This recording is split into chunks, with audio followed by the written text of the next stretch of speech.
আছো? আশা করি ভালো আছো। এই দেখো এখন বেলা কটা বাজে জানো? আজকে 8:30 বাজে। এখনও আমি কোনো বাসি কাজ করে পারিনি, কিচ্ছু করিনি। কেন জানো তো? খুব মাথা যন্ত্রণা করছে সকাল থেকে। রাস্তায় একটু হাঁটতে গেছিলাম, হেঁটে এসে শুয়ে পড়েছিলাম। একটু চা করে খাবো, সেই ক্ষমতাও হচ্ছে না, মাজায় এত যন্ত্রণা করছে।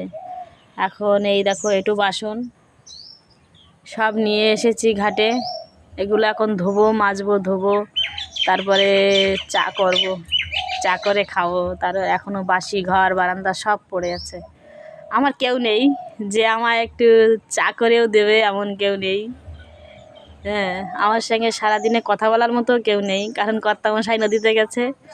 কর্তামশাই বাড়ি থাকলে হাতে হাতে সব করে দেয়, গুছিয়ে দেয়, একটু কষ্ট কম হয়।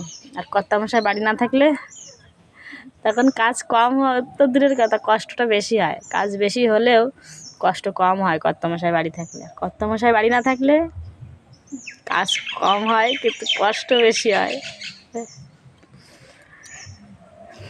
একটা মেয়ে থাকতো যদি, মাঝে মাঝে ভাবি একটা মেয়ে থাকলে কত ভালো হতো, একটু আমার কষ্ট বুঝতো। যাক, নেই আর কি করা যাবে, দুঃখ করে তো কোনো লাভ নেই, তাই না?